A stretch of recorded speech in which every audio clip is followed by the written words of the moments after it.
হাদিকে যদি আপনারা মেইন সাবজেক্ট থেকে বাদ দেন, আপনারা কিন্তু মেইন সাবজেক্ট থাকবেন না। আগামী 24 ঘন্টার মধ্যে তারা দ্রুত বিচারিক ট্রাইব্যুনাল গঠন, ওসমান হাদির রক্তের সাথে এক বিন্দু ছাড় না। এই যে বর্তমান সরকার ব্যবস্থা স্থিতিশীল রয়েছে, এর পিছনে ওসমান হাদির অত্যন্ত গুরুত্বপূর্ণ ভূমিকা রয়েছে।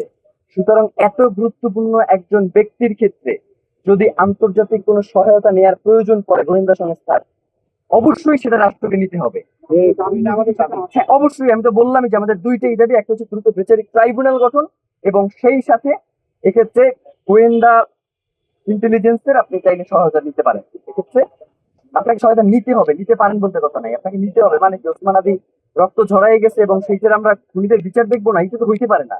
5ই আগস্ট পরবর্তী বাংলাদেশে এই প্রশ্রয়টা কোনোভাবেই দেওয়া যাবে না। তাহলে আপনাদের শুধু লাশই ঝরবে, ওসমান হাদিদের শুধু রক্তের ধারা বইতেই থাকবে, কিন্তু বাংলাদেশ স্বাধীনতা সার্বভৌমত্ব কিন্তু অক্ষুণ্ণ থাকবে না। প্রধান উপদেষ্টা গতকালকে একটি নিরাপত্তা বিশ্লেষকদের নিয়ে একটা বৈঠক করেছে, এবং সেই বৈঠকে সে বলেছে এছাড়াও হাদি, মানে হচ্ছে হাদি এখন আর মেইন সাবজেক্ট নাই, মানে হাদিকে মেইন সাবজেক্ট দিয়ে বাদ দেওয়ার মতো চেষ্টা করা হয়েছে।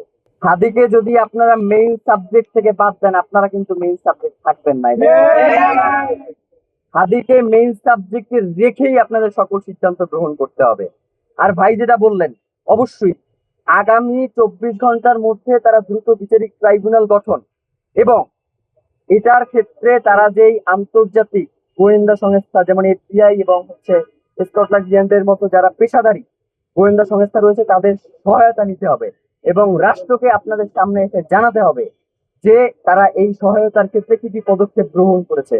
ওসমান হাদির রক্তের সাথে এক বিন্দু ছাড় নয়। আর কারণ প্রশ্ন, আপনারা কি এটা স্পষ্ট করতেছেন যে নির্বাচনের আগে আপনারা বিচার নিশ্চিত করেন? অবশ্যই, এবং এই জন্যই দ্রুত বিচারিক ট্রাইব্যুনাল প্রয়োজনে 1 মাসের মধ্যে এই বিচার ব্যবস্থা নিশ্চিত করবে, 1 মাসের মধ্যে। এখন পর্যন্ত ঢাকা 8 আসনে হাদি ভাইয়ের হয়ে ইলেকশনে কেউ লড়বেন কিনা এ ব্যাপারে ইনকিলাব মঞ্চ কোনো ধরনের সিদ্ধান্ত গ্রহণ করে নাই, এবং এখন পর্যন্ত আমরা ঢাকা 8 আসনে ইনকিলাব মঞ্চ সিদ্ধান্ত গ্রহণ করবে কিনা সে ব্যাপারে আমাদের মধ্যে কোনো মিটিং হয় নাই।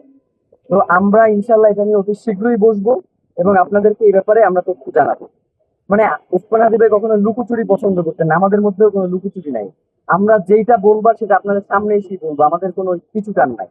আমরা ওসমান হাদি ভাই যেই আদর্শ এবং যেই লড়াই করে গেছেন, সেই লড়াইটা জীবিত রাখার জন্যই আমরা এখানে দাঁড়িয়েছি।